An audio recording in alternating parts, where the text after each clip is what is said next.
Alhamdulillah wa syukrulillah. Asyhadu an la ilaha illallah wahdahu la syarikalah wa asyhadu anna Muhammadan abduhu wa rasuluh amma.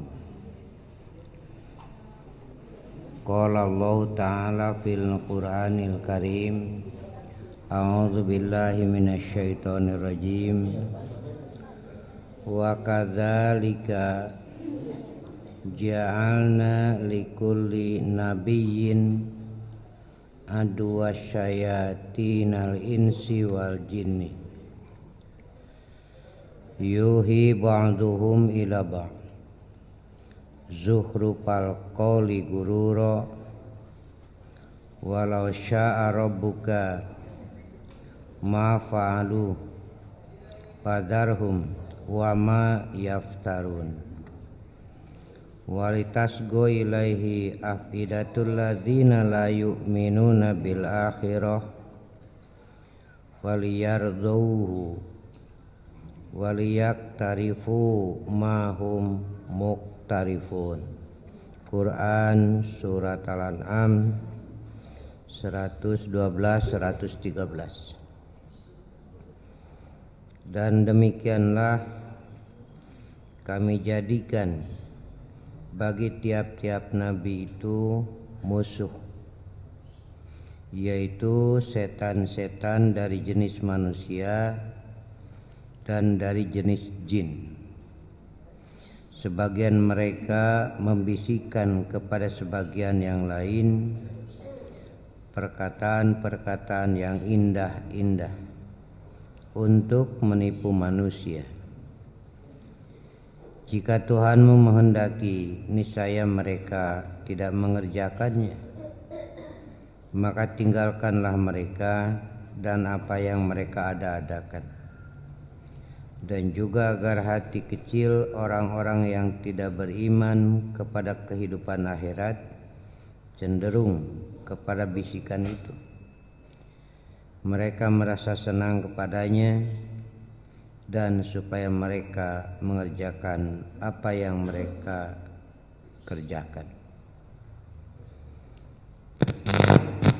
Pertama, pelajarannya bahwa bagi setiap pembawa kebenaran pasti ada lawan. Di sini yang diungkapkan nabi itu pembawa kebenaran. Pelajarannya siapapun pembawa kebenaran, penyampai kebenaran pasti ada lawannya. Aduun, musuh diungkapkan di sini. Yang masing-masing berjuang. Pembawa penyampai kebenaran berjuang agar kebenaran itu sampai kepada yang lain, sementara lawannya berjuang menghadang agar kebenaran tidak sampai. Ada ungkapan setan dari kata syatona. Syatona itu artinya menjauhkan dari rahmat Allah. Syatona itu. Karena itu siapa saja yang menjauhkan dari rahmat Allah disebut syaitonun, yaitu sifat setan itu. Bisa dari jenis jin, bisa dari jenis insiyun, manusia. Bisa dari jenis jin yang tidak terlihat, ada tapi tidak terlihat. Jenis jiniyun itu ada 3. 1, al-akhyar yang selalu baik, yaitu malaikat. Sebaliknya ada al-ashror yang selalu jahat, yaitu iblis. Dan ada di antara itu, yaitu jin.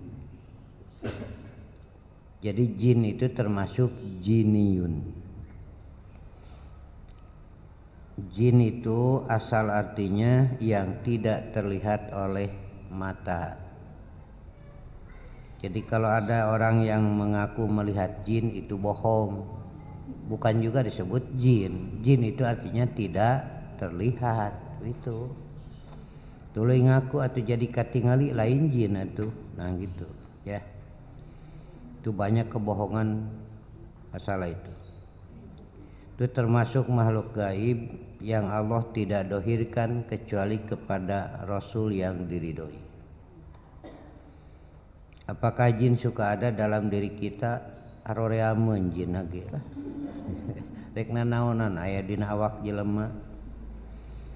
Ada alam tersendiri, cuma kewenangannya hanya sebatas yuwaswisu fi sudurinas.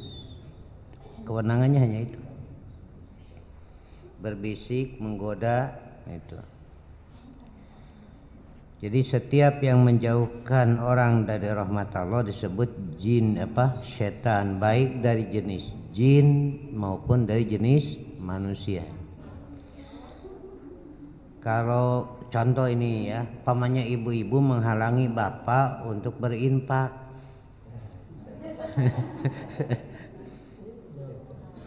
Secara sifat ibu tong ambek. Maka secara sifat berarti terpengaruhi oleh sifat syaitonun gitu. Atukeun bae bapak poe imah tong salat. Kagok itu proyek. Berarti ibu sedang terpengaruhi oleh sifat syaitonun begitu. Kalau bapak memaksa untuk membuka aurat tong dijilbab cenah mah meuni jiga nini-nini. Tinggal itu nu teu dijilbab mah meuni pareot. Berarti bapak ini sudah terpengaruhi sifat syaitonun begitu. Iya. Yuhi ba'duhum ila ba'din zuhrupal qauli. Satu sama lain saling mewahyukan. Jadi kata-kata wahyu itu bisa dinisbahkan makhluk kepada makhluk, bisa dari Tuhan kepada makhluk. Apa wahyu itu? Sanes urang dieu. Iya. Wahyu itu asal artinya berbisik dengan cepat. Itu asal bahasa. Karena itu wahyu bisa diartikan bisikan, bisa diartikan ilham, bisa diartikan juga dorongan, insting ya. Seperti dalam Quran di sini diungkapkan yuhi ba'duhum ila ba'din, maksudnya satu sama lain saling membisiki, mempengaruhi agar mereka bisa bersama-sama dalam menghalangi kebenaran. Begitu. Ini oleh Allah terangkan. Karena itu pemegang kebenaran, penyampai kebenaran, jangan heran dari dulu pun sudah begitu. Justru dengan dihalangi itu malah seringkali jadi tambah meluas. Ada ungkapan dari Rasulullah bahwa Islam ditegakkan oleh orang-orang kafir. Nah, karena Rasul itu cerdas memainkannya. Ketika beliau menyatakan sebagai nabi itu banyak yang menolak kan di Mekah itu. Tiap tahun biasa ada ibadah tawaf di Baitullah, datang dari mana-mana. Melaksanakan, melanjutkan ajaran Ibrahim, tapi dengan cara yang sudah rusak karena akidahnya syirik. Kekhawatiran mereka kalau orang-orang luar Mekah bertemu dengan Nabi Muhammad ini. Biasanya kalau sudah bertemu ngobrol masuk Islam begitu. Akhirnya mereka bermusyawarah bagaimana cara menghalangi orang-orang. Ya, hasil musyawarah disebarlah tiap tahun ibadah itu. Di sebelah timur siapa? Harus ngomong apa? Nah gitu. Jadi hasil putusan itu pertama halangi orang, katakan kalau di Mekah ada yang bernama Muhammad ngaku jadi nabi, dia majnun, gila. Di selatan dipasang orang, kalau ada yang datang omongkan Muhammad itu sahir, tukang sihir. Di sebelah utara dipasang, omongkan Muhammad itu kahin, dukun. Nah begitu. Setiap yang datang untuk melakukan tawaf di Baitullah itu dipegat, diberitahu, awas kalau nanti ketemu dengan yang namanya Muhammad ngaku jadi nabi, dia majnun. Jadi orang yang tidak tahu sekarang tahu bahwa di Mekah ada yang ngaku jadi nabi gitu. Akhirnya orang penasaran, nu mana jelemana, nah gitu. Justru jadi Islam ditegakkan oleh orang-orang kafir. Mereka berjasa mengiklankan Muhammad jadi nabi. Kapan mayar iklan teh mahal, maranehna marido. Nah disinilah ya. Wa makaru wa makarallah wallahu khairul makirin. Mereka membuat rencana jahat. Allah balas rencana dan tidak ada rencana yang paling baik kecuali rencana dari, nah begitu saja, jalan terus pemegang kebenaran itu ya.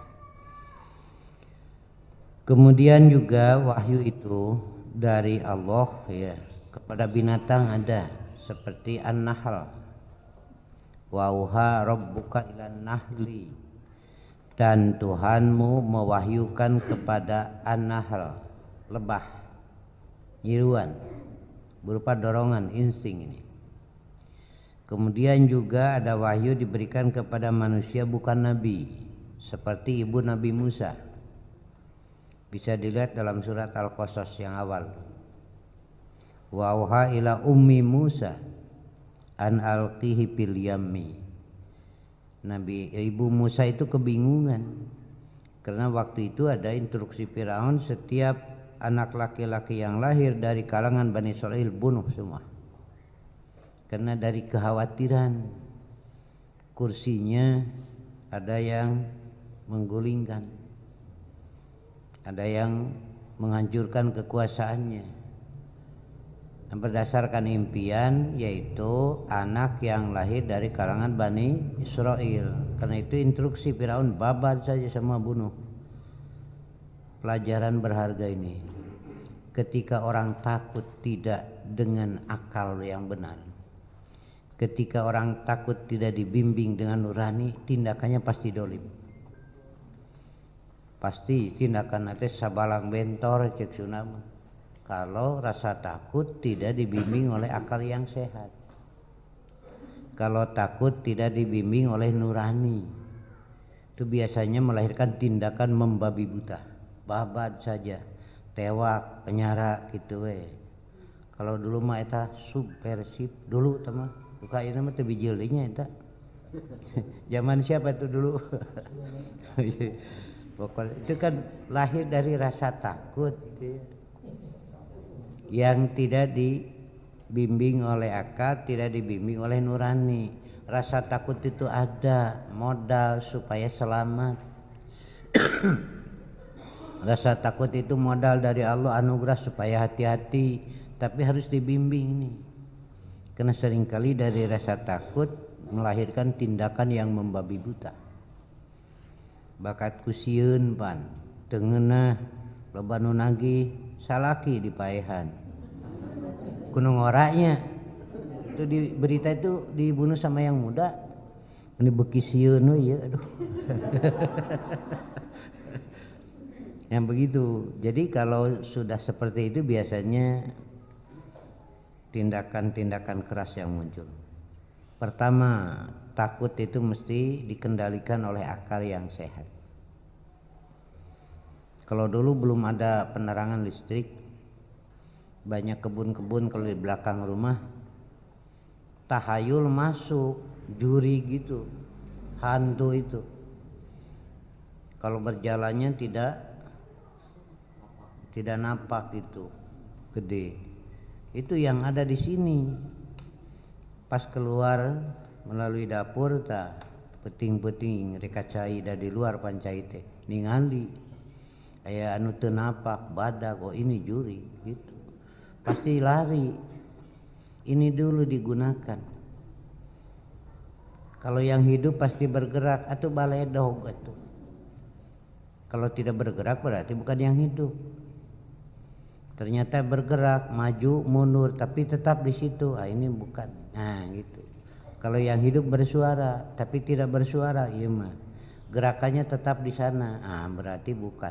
Gitu. Di teang teh poe calana poho. Yang gitu. Dan juga lebih jauh adalah dibimbing oleh nurani. Nurani yang dibimbing oleh risalah kebenaran dari Allah, begitu ya. Nah, insya Allah ini tidak akan melahirkan tindakan yang salah. Karena rasa takut seperti itu Firaun menginstruksikan membunuh, tetapi itulah rencana Allah lebih baik. Malah yang menggulingkan kursinya itu kan diparaban ku Firaun. Ada di lingkungan Firaun, siapa yang berani mengganggu? Nah itu mata ge. Yakinilah Allah Maha Tahu, Maha Kuasa. Kemudian ada berita anak itu nangis, tidak mau nyusu. Siapa perempuan yang datang dibayar, asal daek nyusuan budak dibayar. Gak ada tuh. Lalu ibunya melamar untuk menyusuinya, langsung ada ka indungna jeung anak panggih dilindungi, dahar ngeunah dibayar ongko gitu. Seringkali kita ragu-ragu sih kepada Allah ya. Ya begitu. Nah kemudian ada wahyu yang berisi syariat. Nah ini diberikannya kepada Nabi. Jadi kepada bukan Nabi juga Allah beri wahyu, tapi bukan syariat. Yang diberikan kepada Nabi adalah wahyu syariat. Siapapun yang mendapat wahyu mengaku-ngaku itu kan dinyelekan dengan saurang. Yang mendapat wahyu itu ya. Silakan dalam bentuk ilham atau apa ya silakan kalau mengakui, cuma siapa yang bisa menjadi saksi? Nggak ada. Ketika Allah memberikan semacam dorongan terhadap naluri instingnya, nggak ada yang tahu. Kemudian dia ngaku, ya kalau ngaku semua orang bisa. Nah, kemudian bagaimana kalau mengaku bahwa dia dapat wahyu yang berisi syariat? Ya silahkan. Tapi apa data-datanya? Jadi yang aku jadi nabi silahkan, tapi mana bukti kenabian? Nah di sini yang memisahkan. Bagi yang menerima wahyu syariat yaitu nabi, Allah beri bukti kenabian namanya mukjizat. Mukjizat. Quran itu mukjizat. Karena itu Allah sudah memberikan semacam arahan, siapapun yang mengaku jadi nabi, suruh saja buat Quran 10 surat saja. Bisa tidak? Atau dalam Quran surat Al-Baqarah ada fatu bisuratin, ya tinggal begitu saja. Sok. Itu kalau benar ngaku gitu. Sekedar membuat susunan yang baik, yang enak didengar bisa. Tetapi harus bermuatan ajaran tarbiyah kholqiyah dan hulukiyah, ini tidak bisa kalau bukan Allah. Kalau bermuatan tuntunan dunia dan akhirat, ini tidak bisa. Tidak ada yang melebihi Quran. Tapi kenapa seringkali kita ini ya takjub dengan ungkapan-ungkapan manusia yang tidak bermuatan ukhrawi, sementara Quran lebih dari itu kita tinggalkan. Ini catatan saja, sanes nyindiran. Cuma dari 24 jam waktu yang Allah sediakan, sempat tidak baca Quran 30 menit dari 24 jam. 15 menit atuh. Apa sendirian mau bersama-sama terserah. Fasaufa tusalun, kamu nanti akan ditanya bagaimana sikap terhadap Al-Quran itu. Begitu ya. Nah, sempatkanlah 15 menit atau 30 menit sehari sendiri bersama di rumah di masjid terserah, tapi sempatkan waktu. Ketika hati jauh dari Quran biasanya mulai keras. Kalau sudah keras sulit menerima nasihat. Kalau sudah tidak siap menerima nasihat pasti hancur hidup. Karena manusia banyak kekurangan. Seringkali keliru, lupa dan lain sebagainya. Pansok sering pohonnya bunyi. Dahar wae poho asa acan.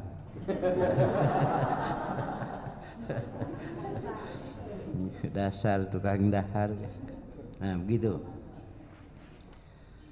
Dan seringkali ada yang mengaku menerima wahyu yang berupa ajaran. Tinggal kita banding saja dengan Quran. Ini sebagai pengembalian. Kalau tidak ada dalam Quran Sunnah berarti bukan itu. Supaya tidak pusinglah. Banyak sekarang yang tertipu ya karena ini dari Allah, ini dari Rasul, tapi dalam Quran Sunnah tidak ada. Sebagai patokan dalam Quran surat Al-Kahfi ayat 110. Qul, katakan Muhammad, innama ana basyarum mithlukum. Sesungguhnya tiada lain aku ini manusia seperti kamu. Nah ini dalil jari tangan Rasul 5. Ini dalil jari kaki Rasul 5. Innama ana basyarun, manusia seperti kamu nya 5 gitu. Waktu tahiyat Nabi menggerakkan curugna telunjuk dan menggerakkan mana telunjuknya nu ieu sarua we pan manusia Rasul teh. Bisi gitu telunjuk nu dimaksud telunjuk Nabi mah peureub telah sama. Innama ana basyarum mislukum.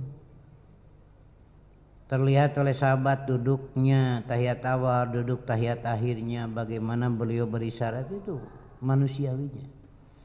Karena itu dalam syahadat diungkapkan dengan 2 lafaz, abduhu wa rasuluhu. Wa asyhadu anna Muhammadan abduhu wa kahartos. Untuk dinya. Kenapa diungkapkan abduhu wa rasuluhu? Sebagai hambanya wajib beliau salat. Salatnya seperti siapa? Seperti salat Rasulullah. Begitu. Liar, baik. Abduhu, kan itu beliau masuk surga bukan karena rasulnya, bukan karena jabatan nabinya, tetapi dari amal solehnya sebagai hamba Allah. Abduhu wa rasuluhu, dan sebagai rasul yang wajib menyampaikan risalah. Dia sebagai abdunya sama. Karena itu beliau salat itu melaksanakan perintah Allah. Salat yang itu yang dari Allah itu. Sebagai abdun, abduhu. Sama seperti kita. Beliau saum, beliau salat, beliau beristri, beliau makan, beliau minum, iya. Nah di kita ini seringkali ya terkecoh. Seringkali kita mengikuti abdunnya, padahal kita diperintah mengikuti Rasul. Itulah. Sebagai abdun beliau pakai pakaian, bentuknya kumaha adatna we, da adatna orang Arabnya gitu atuh. Di urang adatna make batik ya itu kan manusiawinya. Tuluy urang nurutan make baju Arab pek wae da teu dicare. Irung beda. Tetapi salatnya ini adalah risalah. Nah, gitu ya. Innama ana basyarun, manusia seperti kamu. Wujudnya terlihat. Apa yang membedakannya? Yuha ilayya. Aku diberi wahyu syariat. Andaikan bukan wahyu syariat ya sama saja dengan yang lain yang mengaku-ngaku. Wahyu syariat, nah ini buktinya, silahkan diteliti Quran itu. Kalau ada yang lain sama silahkan. Bohongkan Muhammad, bohongkan tuh Quran. Tolak Quran kalau ada. Makanya ditantang, sok atuh mana Pak tu bisuratin. Nah begitu, ini dari Allah, bukan buatan Muhammad. Sampai sekarang tidak ada, berarti benar Quran itu. Menurut akal Quran itu benar, kan tidak ada yang sanggup membuat. Maka akal mengharuskan menerima kebenaran. Dan menurut syariat wajib beriman kepada kebenaran itu. Inna ma'ana basarum mislukum yuha ilayya. Begitu. Karena itu kalau ada semacam penentuan strategi perang dulu, kalau beliau mengatakan di sana tempat kita, sahabat bertanya ini wahyu bukan? Kalau katanya ini wahyu sudah, reka hati rek teu geus Allah mah pasti benar. Tapi kalau kata Nabi ini ijtihad saya, baru sahabat itu bagaimana menurut ijtihad saya begini. Begitu. Besok tanggal 9, 10 itu wahyu itu syariat. Saum, Tasu'a, Asyura. Ya. Hukumnya sunat. Saya tidak akan mengubah hukum. Besok itu saum, Tasu'a, Asyura. 9, 10 bulan Muharram. Hukumnya sunat. Cara saumnya biasa saja. Begitu yang dicontohkan oleh Nabi. Tidak sahur, tidak apa-apa. Kalau sahur ya bagus. Seperti biasa sajalah ya. Bagaimana kalau cuma 1 hari saja, terserah, silahkan. Kan itu kan 9 dan 10 sunat dua-duanya. Ada yang sehari saja, tanggal 10 silahkan. Sehari tanggal 8 silahkan gitu. Tinggal sapoe deui nepi ka henteu. Begitu. Iya. Tidak saum pun tidak apa-apa. Ada ustadz ini ya. Nah sekitar jam 9 pagi lah. Tuh kalau tidak salah waktu saum Tasu'a Asyura itu. Teu saum. Ngopi gehu. Tapi di luar. Atuh najan teu saumnya tong di luar. Kapanggih ku ibu-ibu da joli tunjuk langsung atuh. Ustad teu saum cenah. Cek eta ustad teh pan sunat ibu. Nya sunat oge keur ustad mah kedah we cenah. Atuh jadi wajib. Manya dipisah-pisah sarua we keur ustad ge sunat. Jol we alasan ustad teh abdi mah ibu ngajar teh lain ngomong wungkul tah jeung buktina. Yen ieu saum teh sunat. Iya. Kalaupun tidak apa-apa karena sunat ya. Itu syariat dari Allah. Wajib kita mengakui syariat itu. Dan juga kita mengakui bahwa syariat bagi saum Tasu'a Asyura sunat begitu. Tapi dari sisi mengakui syariat itu wajib. Bahwa ini wahyu dari Allah. Saya ambil contoh lain ya. Ketika Rasulullah meninggal dunia, ada kelompok yang tidak mau bayar zakat. Alasannya Muhammadnya sudah meninggal. Kata Abu Bakar, perangi mereka. Umar yang keras saja kaget. Biasanya kan Abu Bakar lembut. Tapi di sini Abu Bakar menyatakan perangi mereka. Bagaimana? Kata Umar, kenapa engkau mau perangi orang yang mengucapkan 2 kalimat syahadat? Cuma karena tidak bayar zakat. Abu Bakar menjawab, aku bukan mau memerangi yang tidak bayar zakat, tapi aku mau memerangi orang yang tidak mau mengakui hukum zakat. Gitu. Kalau ada orang tidak salat berdosa. Dia muslim tidak salat berdosa. Tapi kalau tidak mengakui hukum salat itu lain lagi. Itu akidah. Kufur itu. Jadi kalau ibu tidak salat tidak kufur tapi berdosa. Tapi kalau tidak mau mengakui hukum salat itu kufur. Itu akidah. Mending mana ibu? Jadi Abu Bakar itu bukan mau memerangi orang yang tidak mengeluarkan zakat, tapi orang yang tidak mau mengakui hukum. Iya, itu akidah kan? Nah, begitu. Jadi besok itu syariat akui hukum saum dan sunat hukumnya, begitu. Kita wajib mengikuti sunnah Rasul, wajib ya. Hari tahajud sunnah Rasul, ibu tahajud ente?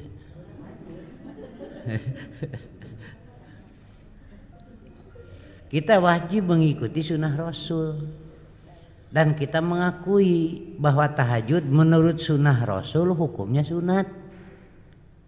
Liur.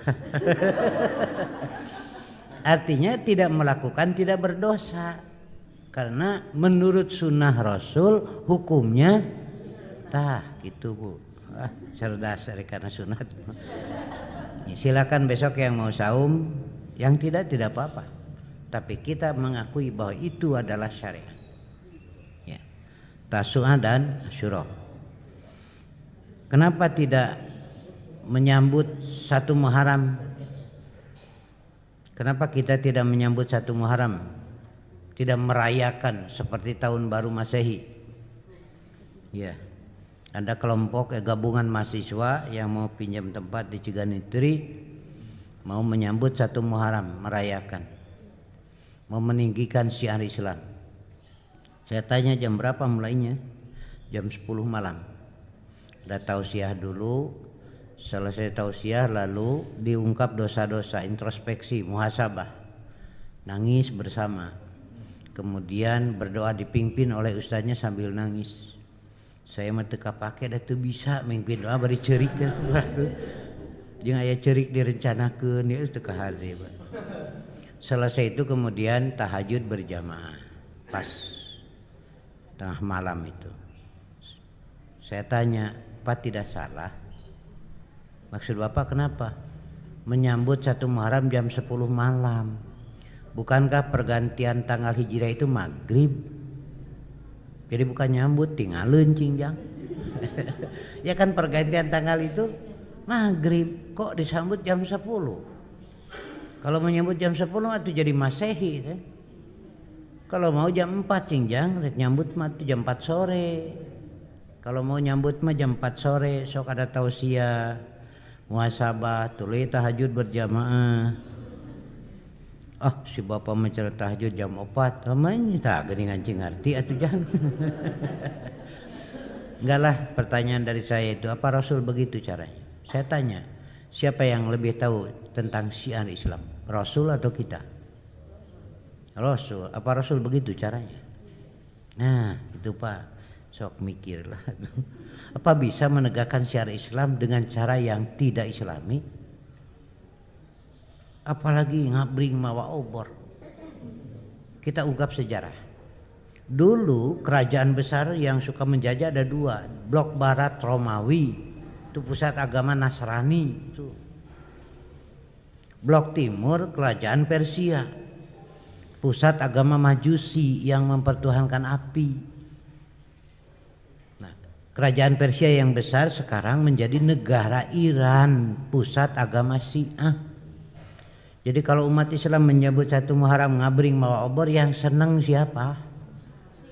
Tuh, kedingan dah. Kakara sadar. Ini ya, perlu saya sampaikan itu. Kan sudah jelas Nabi menyatakan man tasyabbaha biqaumin. Nah, gitulah. Udahlah kembali. Jadi kita mau ikuti wahyu yang mana sekarang? Tong nutukeun wahyu panyileukan. Kenapa? Ya kan dia tidak punya surga. Ikutilah yang punya surga, begitu. Kenapa? Sebab tujuan akhir hidup itu kan ke sana. Iya. Tujuan akhir kita kan ke sana. Kalau tidak punya tujuan akhir di surga, waduh rugi hidupin dunia ini apa sih? Ngambang begini. Ngumpulkeun harta loba dahar dicare ku dokter. Uang banyak. Usaha gede, teu meunang dahar sate domba. Diakalan kuno dagang ai sate domba, sate sapi pan. Bapak ibu kadinya teh langsung ditanya, "Dupi bapak domba sapi?" Tuh. Ini mah sate ayam.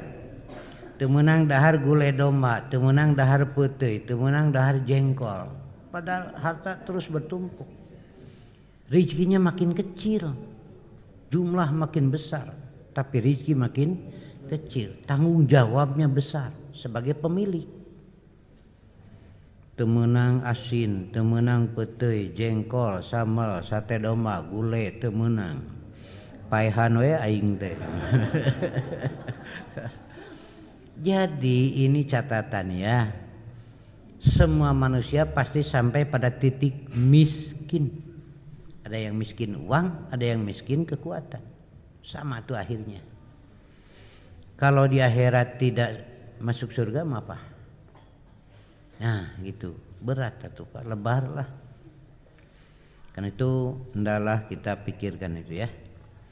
Nah di sini arahannya, paman kana yarju liqa rabbih, siapa yang berharap bertemu dengan Allah, dengan rahmat Allah di akhirat nanti, falyamal amalan solihan, lakukan amal soleh, wala yusyrik bi ibadati rabbih ahada.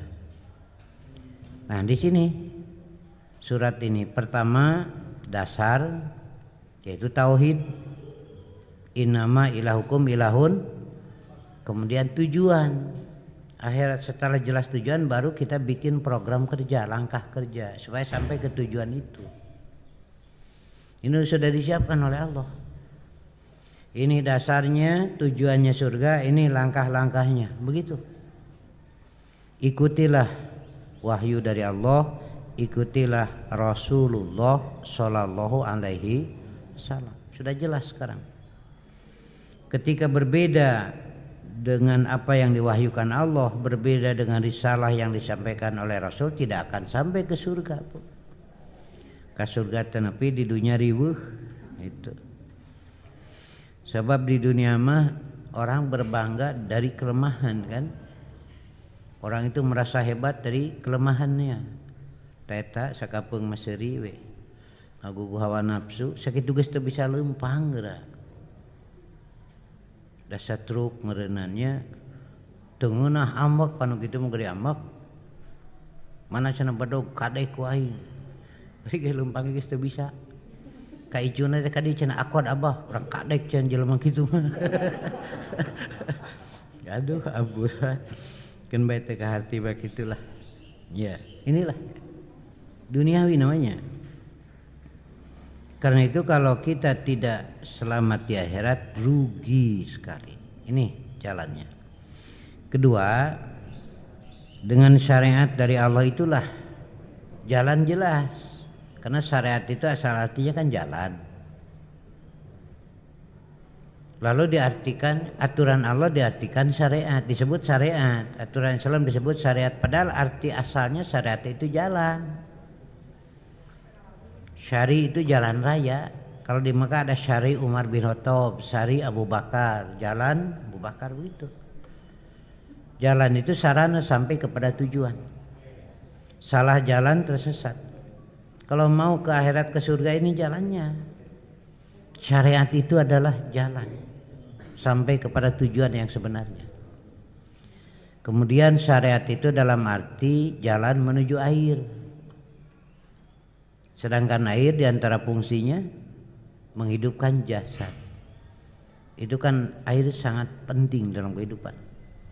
Kalau bapak ibu sanggup tidak makan 7 hari, tapi tidak kan sanggup tidak minum 5 hari. Karena air lebih penting. Ibu kalau pagi lebih dulu rebus air kan. Udang teh jol naheur cai we. Bapak-bapak kitu isu keneh teh asal cai we heula. Lepet 2.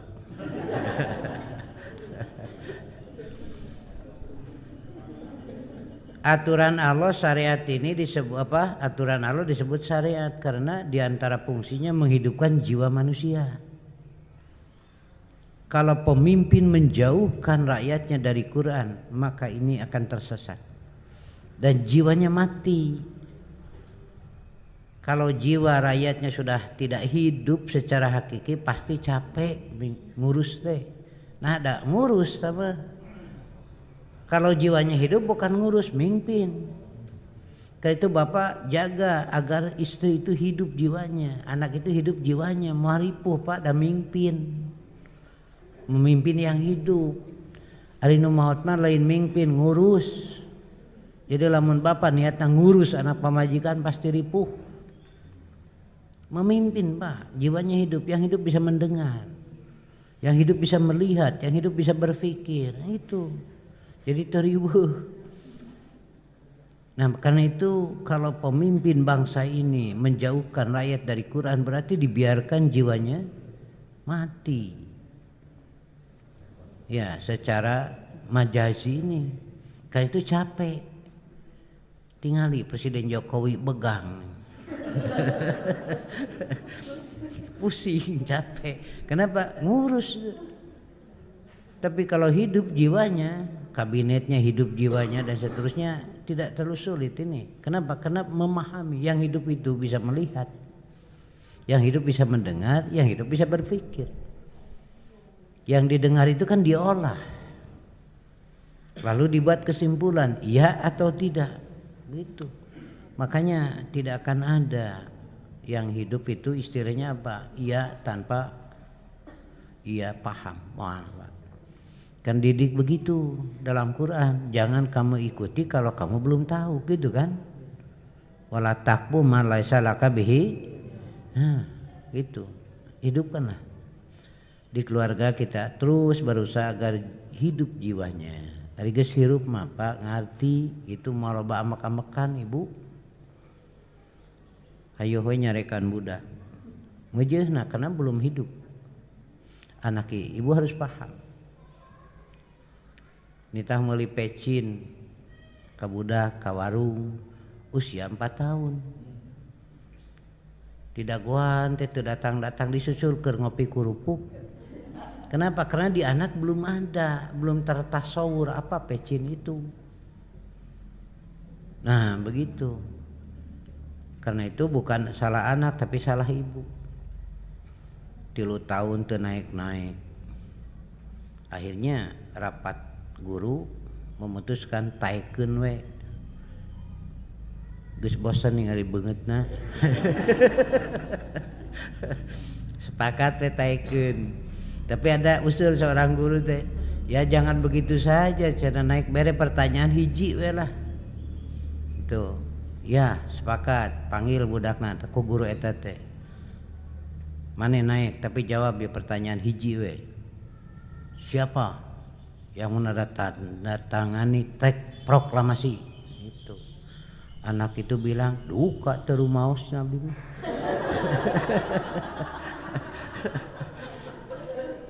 Nu bener saha duka aja nah. Duka mun rencangan mah. Anggar teu ngaku.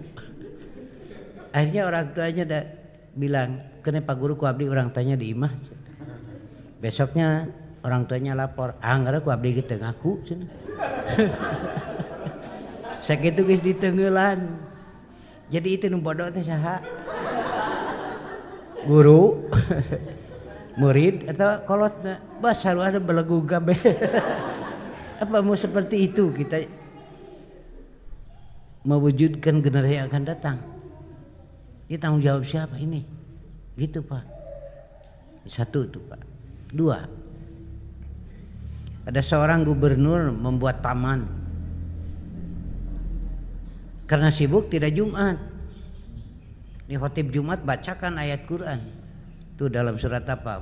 Karena membangun mahlige di gunung-gunung, tindakan menjadi dolim dan lain sebagainya. Anak gubernur ada,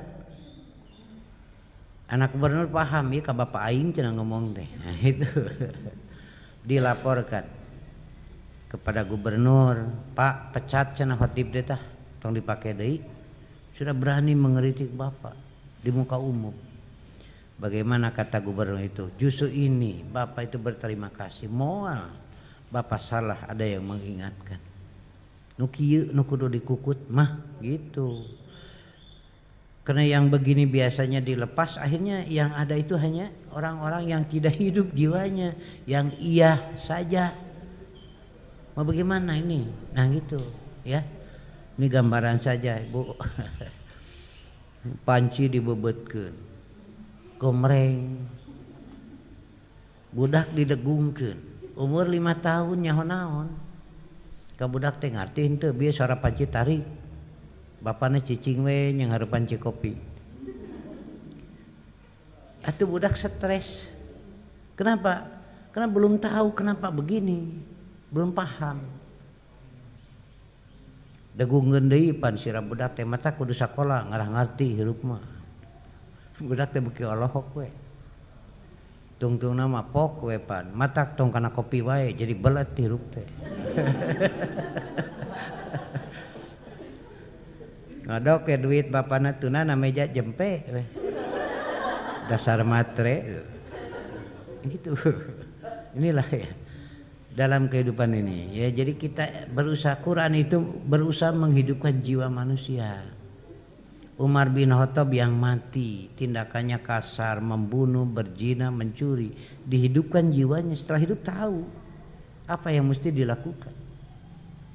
Ternyata tangan ini bukan untuk membunuh tapi menolong. Ternyata pikiran ini bukan untuk dolim tapi untuk keadilan. Jadi khalifah yang adil. Sulit sampai sekarang. Gubernur mau memperlebar masjid tempat ibadah, kan kehalangan ku rumah kakek-kakek saung. Tanah Sagewo cek gubernur bongkar karena ini untuk kepentingan umum. Cek si Aki teu bisa cenah. Aki ieu teh keur kepentingan umum. Cek si Aki kumapan Aki teh bagian tina umum teh nya. Tuh teu katingali da aki-aki mah. Jadi yang disebut kepentingan umum teh pejabat gitu, orang kaya, pengusaha. Ini yang kecil ini enggak terlihat ini.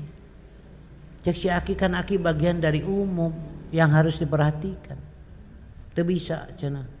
Ah, bongkar we. Lapor kepada khalifah, khalifah menetapkan tidak boleh hentikan pembangunan jika ada kedoliman.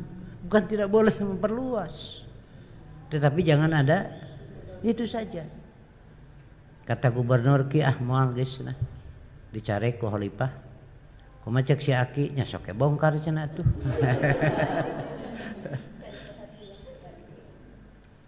Aki teh heureuy henteu bener pek we. Aduh tadi cenah ngarangan Aki mah lain awal ku tanah Sagewo. Lain awal ku saung butut tapi awal ku keadilan. Keadilan lebih bernilai. Ku Aki geus katarima keadilan pek wae saung mah. Itu masalahnya. Nah di sini yang sering kali riweuh teh gitu ya. Ya saya maju nyalon jadi presiden dawuh nu milih. Karek bicara ke istri saya di rumah, Gus Dur jadi presiden, cing saya mau nyoba-nyoba nyalon jadi bupati, kiraku tuh bisa. Kalah seuri, cing mah matulus. Nah cenah matulus, tong wara batur, nu di imah we jeung seurikeun. Nah inilah gambaran ya. Mudah-mudahan karena itu saya sering mendorong jangan berhenti ngaji. Jangan berhenti ngaji, jangan berhenti baca Quran. Dari mana lagi yang bisa menghidupkan jiwa? Kalau jiwa sudah tidak tidak bernilai. Seperti itulah gambarannya. Karena itu ikuti syariat dari Allah melalui wahyu yang disampaikan oleh Allah kepada Rasul. Ikuti kerasulannya, jangan mengikuti kemuhammadannya. Kemuhammadannya terserah lah, mau nurutan rek entu, rek janggotan pek teu dicarek. Tapi kalau berkeyakinan harus pakai dalil. Ini bukan kerasulan, ieu mah jibiliyah. Pakai baju Arab, jaranggotan, ngabring, pajero, pasukan jenggot Rasul gitu. Silahkan gitu. Iya. Silahkan. Ieu mah seneng we silahkan. Mau taasi we kepada beliau silahkan. tetapi jangan dipisahkan risalahnya. Ari baju kudu juga orang Arab, ari sholat beda-beda keun bae asal damai. Ini kan sudah keliru. Padahal salat itu risalah. Pakaian itu bentuknya jibiliyah. Nah ini yang saya khawatirkan sekarang. Jadi orang digiring kepada jibiliyahnya, kemanusiaannya, meninggalkan risalahnya. Nah gitulah. Karena itu saya dengan Ustaz Amin, dengan Dewan Isbah sengaja saya pilih masalah-masalah yang berbeda pendapat dengan yang lain, saya beri solusi. Saya terbitkan buku kecil itu 10 masalah, nungtut ke 10 deui. Yang penting Bapak Ibu baca aja lah itu sebagai pegangan. Mau dipakai dakwah pada yang lain silakan. Hasil penelitian, rujukannya dijelaskan, derajatnya dijelaskan. Silakan untuk dibaca, disiapkan buku-bukunya. Asal maca. Atuh Ustad teu kedah ngagaluh cenanya, teu boga pikiran. Kayak ini kan dari Jamiah, napa kok saya kembalikan lagi dana itu. Pokoknya ini saya bisa menyampaikan, mensosialisasikan risalah. Iya, mudah-mudahan ini menjadi jariah untuk bersama, menjadi pahala untuk kita bersama. Dugi kadieu ah, nya heula saya tuh ada acara lagi, mohon maaf ya. Mudah-mudahan ada manfaat bagi kita semua. Sekali lagi yang mau saum besok silahkan, sunat hukumnya. Saum Tasu'a, Syuro 9, 10 Muharram. Caranya seperti biasa saja. Aqulu qouli hadza wa astaghfirullah li wa lakum. Wassalamualaikum warahmatullahi wabarakatuh.